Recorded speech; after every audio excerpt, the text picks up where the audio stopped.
to see people who come, they're quite a bit reserved at the start, and by like halfway through the meal, they're super engaged, asking questions about the farm. It's that connection that you get, and seeing the happiness that people have. It's pretty cool.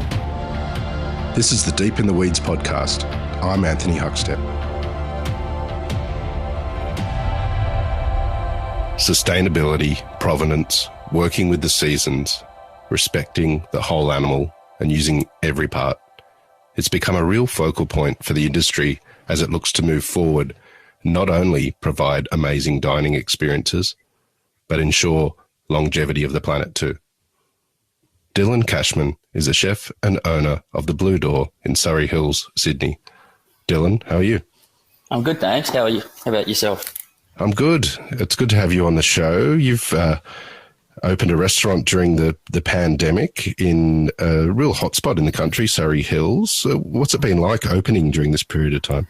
It was actually quite good, surprisingly. I think the middle lockdown last year actually probably saved us a bit, because we had a different site in mind, and once that pandemic hit, it fell through, and we ended up moving up the road to a new one, and it's been a blessing. You've opened the Blue Door before in another part of Australia. Tell us a bit about the history and connection to this. We opened about 6 years ago on the Gold Coast, and it was a similar concept in the sense of like we knew every farmer that we worked with. We had like all of our suppliers like just written on the wall, basically. Tried to change the menu as much as possible. But it was a bit different. Obviously, being the Gold Coast, it's a bit of a harder market for that style of food as well. And now, since we've come to Sydney, we've changed it up a bit to be tasting menu only, because it allows us to be a bit more focused on the supplies that we're using. What brought you to Sydney? Well, I had a massive issue with our landlord on the Gold Coast, and they started construction on a property next door, and our restaurant all cracked and started to fall apart, and they were refusing to do any sort of fix on it unless we signed a new lease. So we decided to let the restaurant go, and in the meantime, I ended up over in Germany, in London.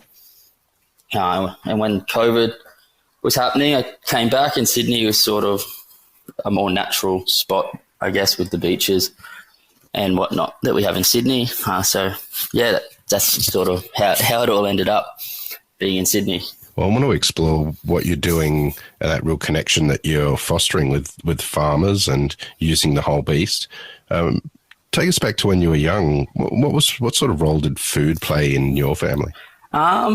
It was always, I guess, it was always a fun part. I used to love coming home and trying to guess what was for dinner by what we smelt when I walked in the door.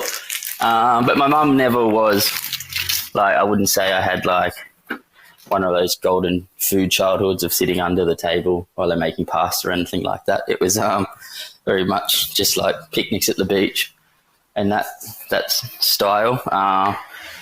But I was always fascinated with food. We used to go to the beach and get pippies, and my godfather actually was a chef in New Zealand, and he remember eating pippy omelets and stuff when we were 10 years old, so it's still a pretty good memory for me. We always try to cook things at the restaurant that actually remind us of our different food journeys. So I think that's what plays a big role for me. What lured you to the industry? Do you remember that first sort of couple of years as an apprentice? I remember I actually went to university when I first left high school and did a degree in human movement science, and then was a bit disheartened with the whole thing when we finished uni, and I was working in pubs the whole time, and a mate of mine was like, "Oh, why don't you come do an apprenticeship up in Bangalow?" And I remembered going up and doing a trial shift and just driving home, just being like, "Oh, yes, this is so good." I was just frothing out on how much fun it was. And it turned out that was a pretty important day, and it was a great job. My first ever job as an apprentice up there in Bangalow. My boss was great. He always encouraged you to just to keep moving in the industry. He reckons you should never work anywhere more than 6 months while you're young, so you can keep learning from new people. Take us back to that time at Bangalow dining rooms. Do you have any stories of that time and what you took from that kitchen? I think, the biggest one there was like really being organised. I think we used to do about 300 people for lunch with just 3 chefs. So it was pretty crazy times, especially as like a young apprentice. You'd never worked in a kitchen really before. But yeah, and pretty much just like Adam's philosophy on learning, where he told me to continue to move and continue to learn until you find really what it is that makes you passionate about the job. And he was pretty important in that sense. Take us on a bit of a journey. What were the real key moments as you explored different venues that influenced and shaped you as a chef?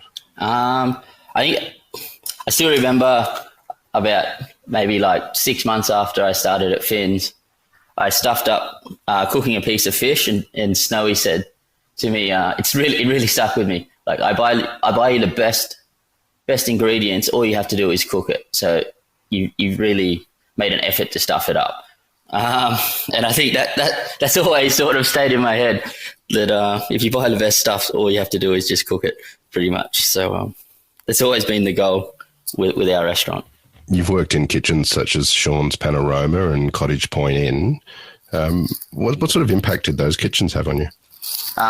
Sean's was, you don't realise it at the time, I don't think, until you move on, but he played a big role in the whole concept of provenance. Like everything he was using at the time was all from all Australian.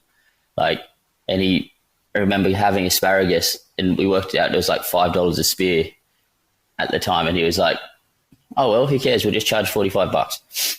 I want to use it." And I was like, "Oh, I love that! Like, it's awesome. We're going to use it, and people will just pay for it." And I thought that was actually quite a cool thing to see someone just buy the best, just wanted the best ingredients, didn't really care. And new people also wanted it. I think it's nice to know that people do care what they're eating. Yeah, in Cottage Point Inn was quite similar. I think it taught me a lot of what not to do as a business owner, because at the time it was the whole kitchen ended up leaving at the same time through one way or another, because it was a bit of a dodgy situation, and I think that's always something that stuck with me, to be really open and honest with people about what's going on. Yeah. You spent quite a bit of time in Europe.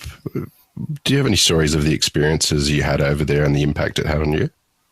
I think, the last trip when I was working at a 3-star place called Vendôme in Germany, I think it was pretty eye-opening to see just what not to do, really. Like you'd waste so much food and spend 3 days trying to make a tomato taste like a tomato when it was so out of season that it was just ridiculous. And you're like, why don't we just not use tomatoes? Why don't we get something that's in season? I was like, you're meant to be one of the best chefs in the world. Surely you can come up with something.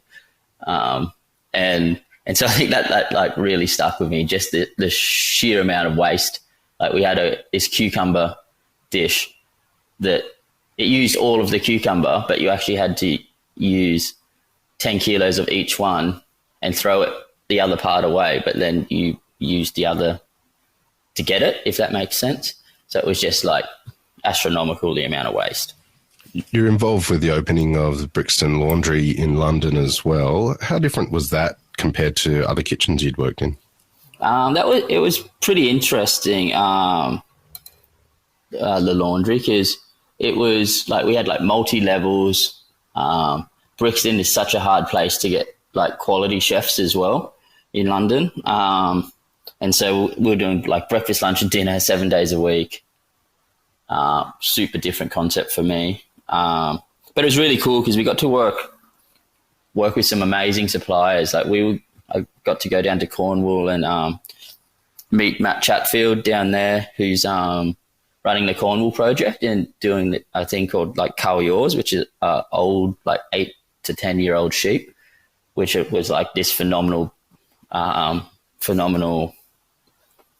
product to use. Probably some of the best meat I've ever eaten in my life. And then we had some really cool other suppliers. And so like Mel was pretty good with letting me do whatever I wanted as far as that went. But then they've gone a bit of a different route now. But it was a pretty eye-opening experience to be, in London running somewhere, like not knowing anyone. It's a good challenge trying to get that off the ground. When did you start to realize a greater connection with producers and decide that was the path that you wanted to go down as a chef?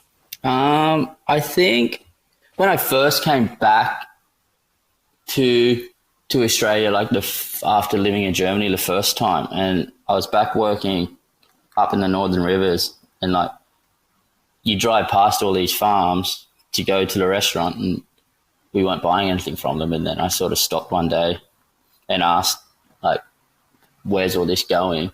And they're like, oh, a lot of it goes to Coles, blah, blah, blah. But then I was like, can you just bring it to our restaurant? And they're like, sure. And so we, when I took over at Finn's, we actually did like a pop-up thing called The Local. So everything that was on that menu was, from the farms in the area. So that was pretty cool. And then I think it's just sort of snowballed since, because it just tastes so much better. Do you have any producers that you can tell us about that you formed connections with for that pop-up while you're at Finn's? There was like the Palmers up there. They're a family, and they've got a banana farm up in the mountains there. And we also had Buck's farm. He's great. He does so much. He's does all the finger limes and everything there out in just like a bit west of that area, out near Mullum. And he's amazing. We still talk to him a lot down here. We're just trying to.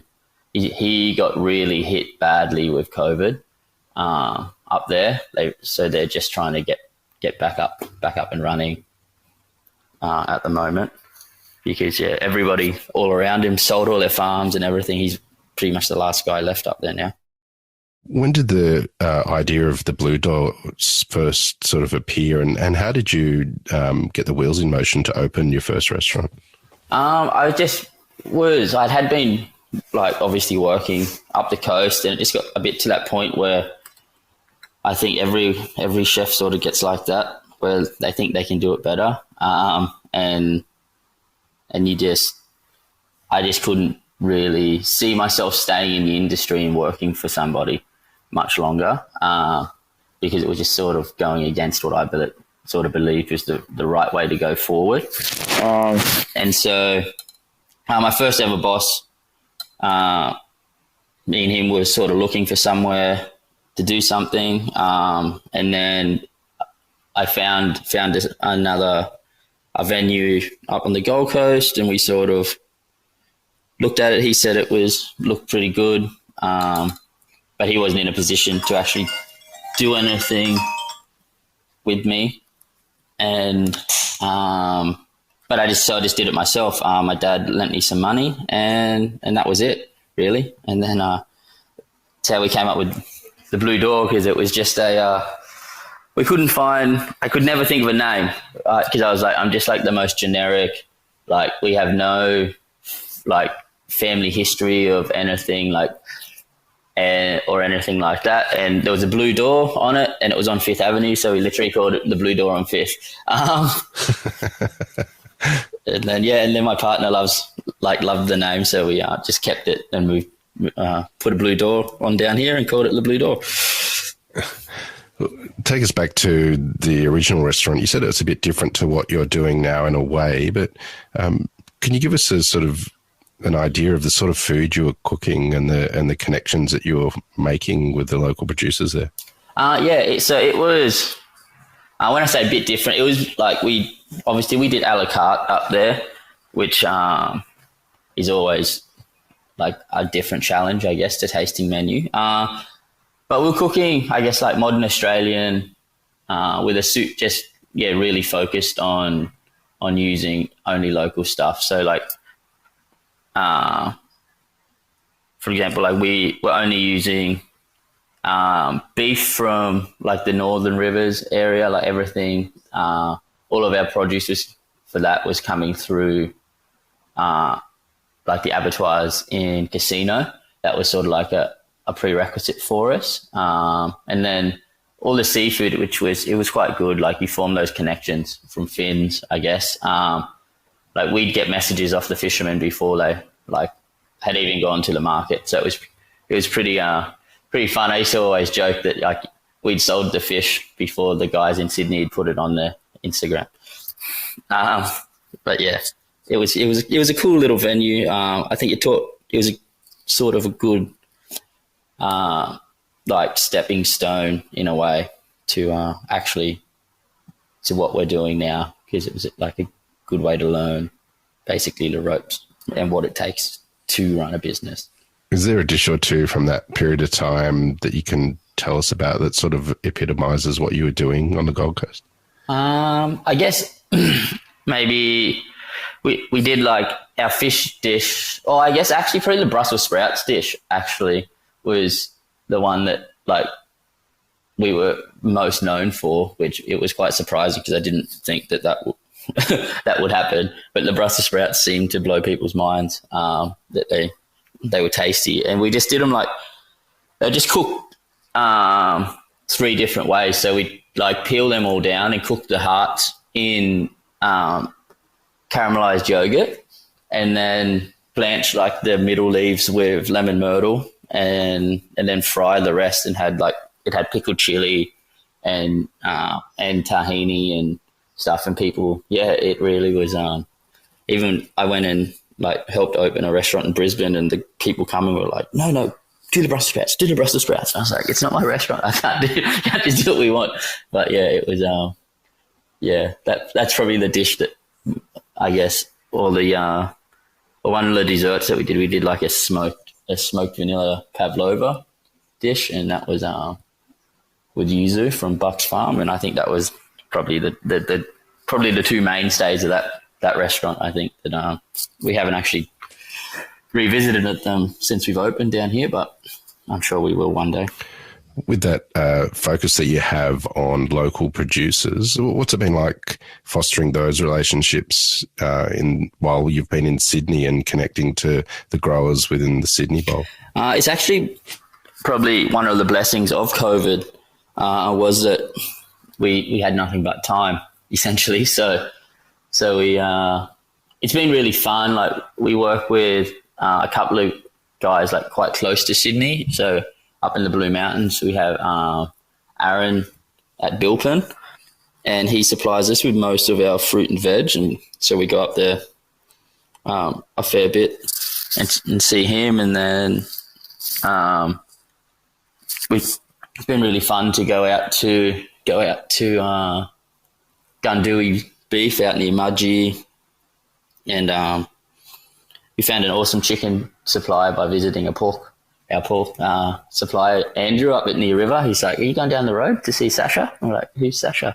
And then turned out he's got amazing chickens. So now we get them all through the one sort of route as well. So it's good. It's been really great, and they're all very supportive of what we're doing as well. So it's making it easy.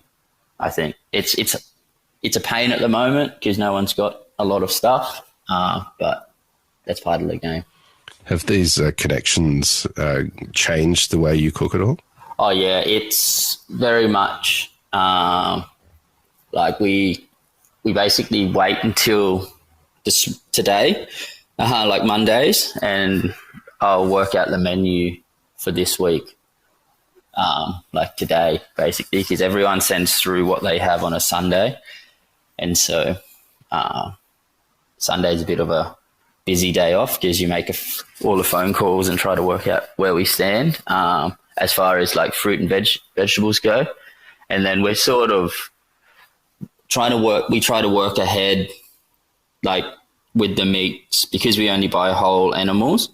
So when we, and everyone kills at different times and whatnot. So it takes about 6 weeks to get through like half a cow. So, and they only slaughter their cows like once a month.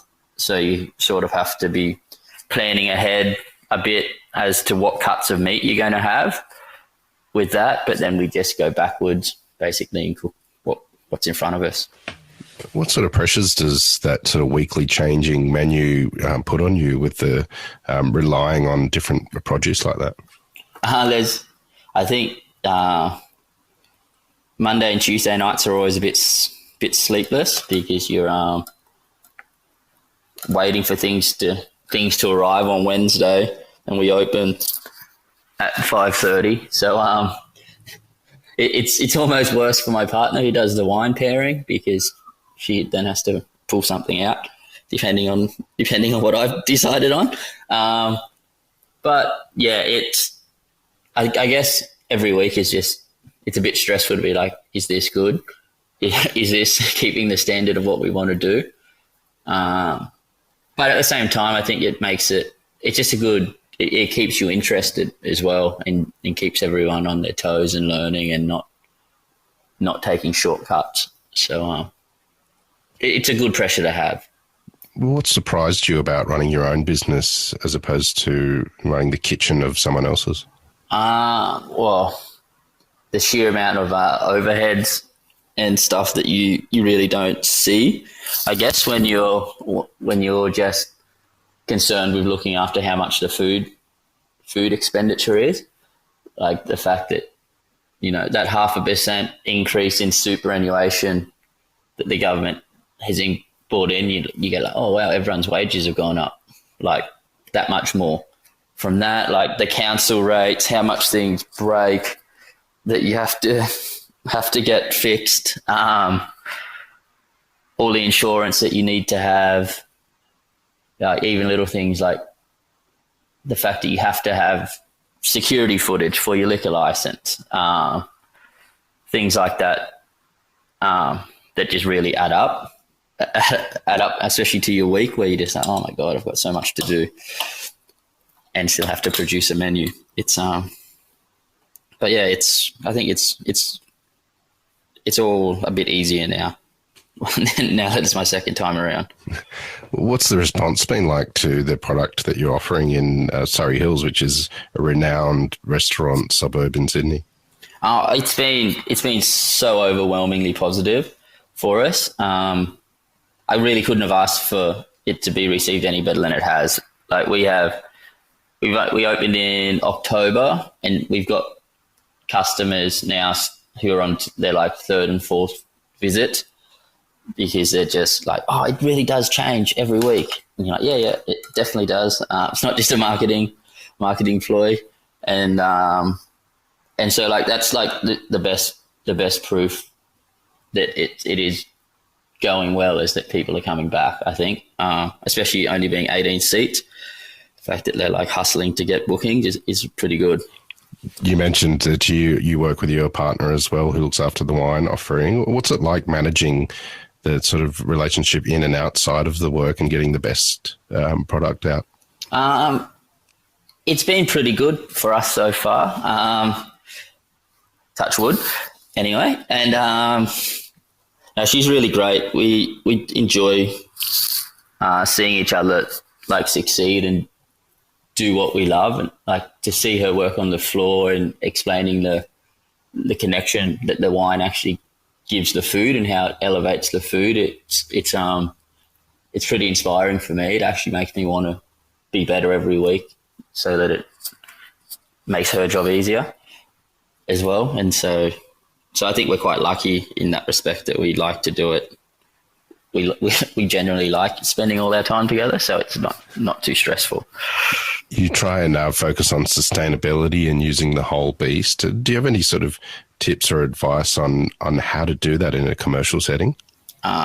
Keep changing your menu, basically. That's sort of why we went down that route, because so many people, you're stuck. If you're doing like something for a month or for 3 months, you sort of people get stuck with being like, okay, we need to serve duck breast, or you have like it's ribeye or whatever the cut is that you want to use for the cow. And it's sort of always been a question for me. I'm like, well, where's the rest of it? What's getting done with that?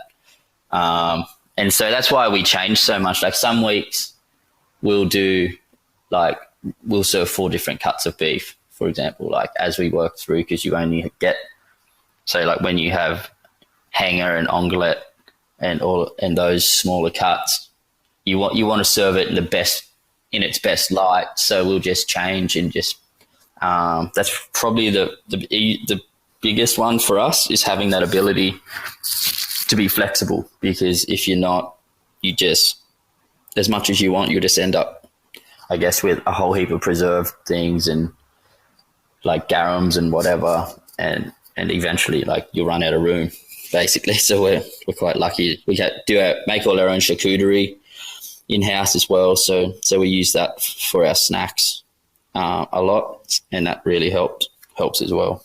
You've opened your own restaurant at a time that's been challenging, but having real success with it. What do you love about what you do? I really love, I think that connection that you actually get with the diners, the way that we're operating, is pretty cool. Like to see people who come, they're quite maybe I guess a bit reserved at the start, and by like halfway through the meal, they're super engaged, asking questions about the farms, about where does this, we always thought Wagyu was actually like a style of farming, and you're like, no, it's a breed of cow, or things. It's really cool to see, and then to hear their stories, that they've had with food. I think it's that connection that you get, and seeing the happiness that people have. It's pretty cool. Well, Dylan, it's an absolute honour to have you on Deep in the Weeds today to hear a bit of your story. Good luck with the Blue Door. Please keep in touch, and we'll catch up again soon. Yeah, awesome. Thanks, Heath, for having me. This is the Deep in the Weeds podcast. I'm Anthony Huckstep. Stay tuned as we take a deep dive into the lives of the incredible people who ply their trade in the food and hospitality sector. Special thanks to executive producer Rob Locke for making this all happen. Follow us on Instagram at Deep in the Weeds Podcast, or email us at podcast@deepintheweeds.com.au. Stay safe and be well.